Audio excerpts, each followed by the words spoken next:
सभे मगहिया भाई बहन के भूलेटन काका के राम राम।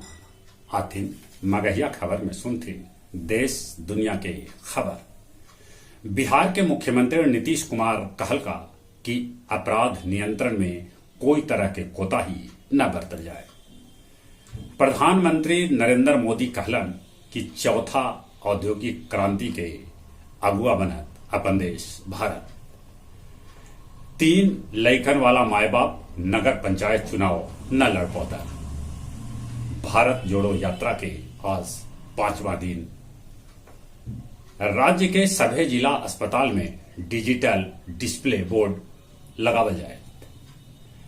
लंपी बीमारी से हो रहल है सैकड़ों जनावर के मौत। मिथिला विश्वविद्यालय के पार्ट 3 के एडमिट कार्ड में मोदी और धोनी के फोटो लगल। फर्जी मोबाइल गेमिंग ऐप मामला में ईडी कोलकाता में मारल छापा 18 करोड़ रुपया जब्त कल गए। देश के उत्तर प्रदेश, बिहार, मध्य प्रदेश, उत्तराखंड में बच्चा चोरी के उड़ रहल है अफवाह। केते बेगुनाह के साथे कैल जा रहा है मारपीट। उत्तराखंड में बदरी फटे से भारी तबाही हुए। चार्ल्स तृतीय बनलन ब्रिटेन के नया राजा। 9/11 के 21वीं वर्षी पर अमेरिकी राष्ट्रपति बाइडेन देतन श्रद्धांजलि। खार्किव पर फिर से यूक्रेन कैलक कब्जा, वहां यूक्रेनी झंडा फहरायल। पापुआ न्यूगिनी में भारी भूकंप के झटका महसूस कल गया। रिक्टर पैमाना पर भूकंप के तीव्रता 7.7 आंकल गए है। भारी होल है तबाही, सुनामी आवे के भी है संभावना। नेपाल में बदरी फटे से काली नदी के जल स्तर एक बढ़ गए।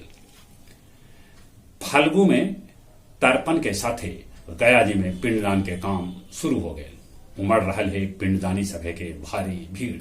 अबले 80,000 पिंडदानी कर चुकलन है पिंडदान और तर्पण।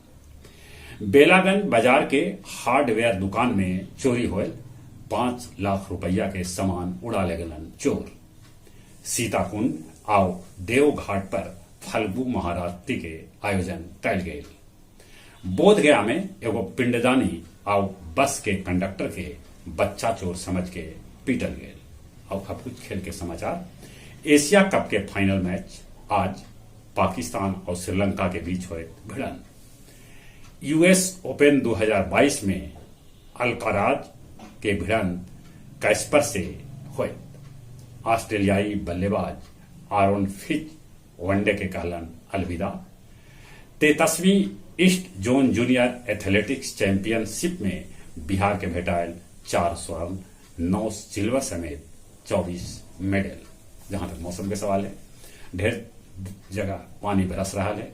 मौसम विभाग अनुमान लगलक है कि बिहार में भी पानी बरस सके। चलित एक बार फिर से अपने सभी के बुलेटिन काका के राम राम।